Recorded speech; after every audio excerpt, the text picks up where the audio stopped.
CJ Flyer back with another YouTube video. Finally, with some more off-season news. We've had some free agents hanging around, waiting to get signed by some NBA teams. And this was definitely the biggest name that was remaining. Tyus Jones, point guard, last year for the Washington Wizards. And before that, he was with the Memphis Grizzlies for a few seasons. He's signing with the Phoenix Suns for 1 year, $3.3 million. And oh my goodness, is that a steal.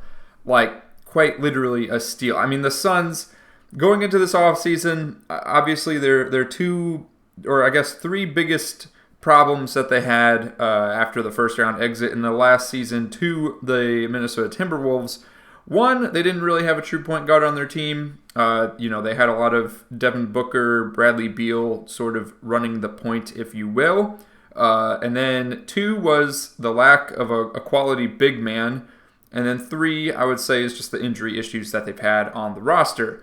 So I wouldn't say they really solved the injury issues necessarily. A lot of the same guys that they had on the roster last season have returned. However, they've picked up now Tyus Jones. This deal is amazing. I mean, come on. Let's look at his contract the last couple of years.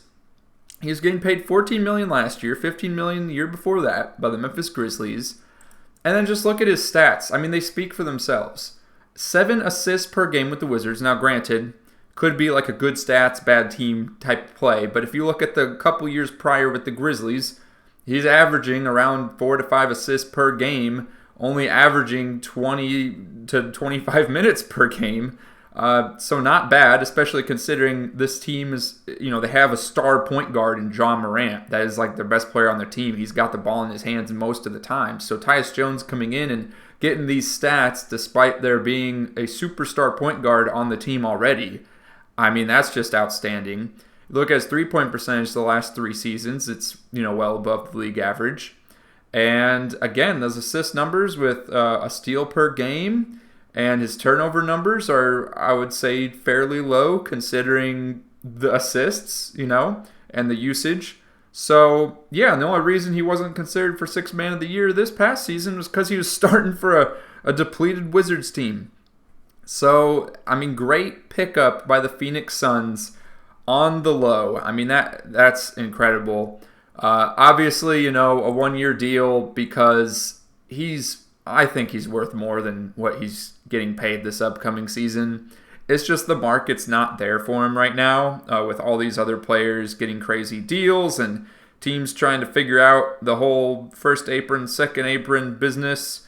Too many aprons to be concerned about. No one really fully understands the implications and how things are going to be affected. I think this is an offseason similar to the one where we saw Luol Deng and Timothy Mozgov getting paid ridiculously huge contracts, where teams are trying to figure out how much a player is worth now under the new CBA and kind of what is an overpay or an underpay going forward.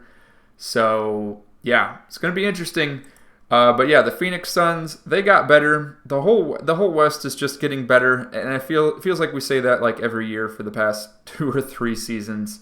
But the West got better. So, Phoenix Suns, they at least took care of one of their concerns.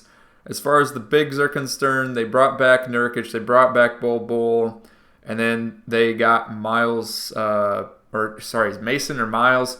They got one of the Plumlee brothers from, the Clippers. He played for the Clippers last season.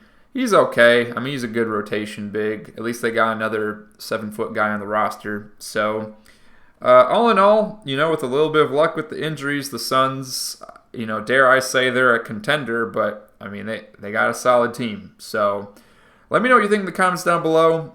Obviously, I don't think this really puts them over the edge against teams like the Thunder, the Mavs, the Wolves, but I think it makes them competitive, at least more competitive than last season.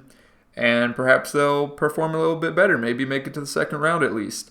Let me know your thoughts in the comments down below. Click the video on your screen now for some more off-season discussion. And I'll see you all over there.